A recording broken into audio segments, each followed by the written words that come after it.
അതേസമയം കരുവന്നൂർ കള്ളപ്പണക്കേസിൽ രണ്ടാം ഘട്ട കുറ്റപത്രം ഇന്ന് സമർപ്പിച്ചേക്കും. നിയമവിദഗ്ധരുടെ കൂടി പരിശോധനയ്ക്ക് ശേഷമാണ് അന്തിമ കുറ്റപത്രം കോടതിയിൽ സമർപ്പിക്കുന്നത്. കള്ളപ്പണ ഇടപാടിൽ പങ്കുപറ്റിയ CPM-ഉം കേസിൽ പ്രതിപട്ടികയിൽ ഉൾപ്പെടും. കരൂർ PMLA കോടതിയിലാണ് കുറ്റപത്രം സമർപ്പിക്കുക. രേഷ്മ ചേരുന്ന വിവരങ്ങളുമായി. രേഷ്മ, വിവരങ്ങൾ എന്താണ്? എപ്പോഴാണ് കുറ്റപത്രം സമർപ്പിക്കുക?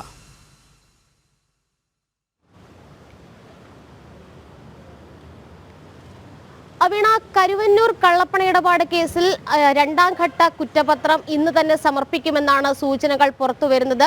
നേരത്തെ തന്നെ ഏപ്രിൽ അവസാനത്തോടെ ഈ കുറ്റപത്രത്തിന്റെ അന്തിമ രൂപമാവുകയും പിന്നീട് നിയമവിദഗ്ധരുടെ പരിശോധനയ്ക്ക് അയക്കുകയും ചെയ്തിരുന്നു. എല്ലാ പഴുതുകളും അടച്ചുകൊണ്ടുള്ള ഒരു കുറ്റപത്രം തന്നെയാകും ഇത്തവണ സമർപ്പിക്കുക. ആദ്യഘട്ട കുറ്റപത്രം സമർപ്പിച്ചതിന് ശേഷമാണ് പിന്നീട് നടത്തിയ അന്വേഷണത്തിലാണ് CPM പാർട്ടിയുടെ അടക്കം ഈ കള്ളപ്പണ ഇടപാടുമായി ബന്ധപ്പെട്ടുള്ള പങ്ക് കണ്ടെത്തിയത്. അതുകൊണ്ട് തന്നെ CPM പാർട്ടി അടക്കം പ്രതിയാക്കപ്പെടുമെന്നാണ് സൂചനകൾ വ്യക്തമാക്കുന്നത്. രണ്ടാം ഘട്ട കുറ്റപത്രത്തിൽ 30ഓളം പ്രതികൾ ഉണ്ടാകും. ആദ്യഘട്ട കുറ്റപത്രത്തിൽ സ്ഥാപനങ്ങൾ ഉൾപ്പെടെ 55 പ്രതികളാണ് ഉണ്ടായിരുന്നത്.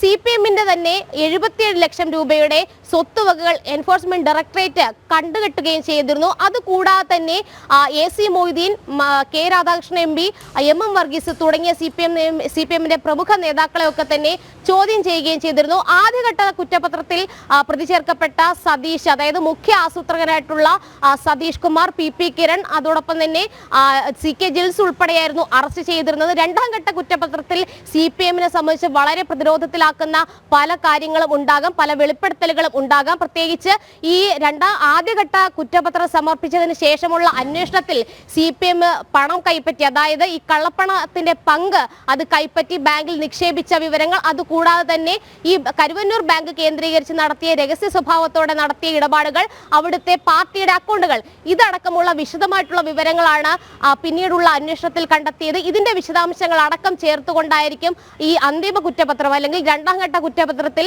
അതിന്റെ വിശദാംശങ്ങളും വിവരങ്ങളും സമർപ്പിക്കുക. എന്തായാലും ഇന്ന് തന്നെ സമർപ്പിച്ചുകൊണ്ടുള്ള ഒരു നീക്കത്തിലേക്കായിരിക്കും എൻഫോഴ്സ്മെന്റ് ഡയറക്ടറേറ്റ് കടക്കുക. കലൂർ PMLA കോടതിയിലാണ് ഈ കുറ്റപത്രം സമർപ്പിക്കുന്നത്. എന്തായാലും ആദ്യഘട്ടത്തിൽ 55 പ്രതികൾ ഉണ്ടായിരുന്നു. രണ്ടാം ഘട്ടത്തിൽ CPM പാർട്ടി ഉൾപ്പെടെ CPM-ന്റെ പ്രമുഖ നേതാക്കൾ ഉൾപ്പെടെ 30 പ്രതികൾ ഉണ്ടാകുമെന്നാണ് സൂചനകൾ. വീണ, ഓക്കെ, ശരി രേഷ്മ.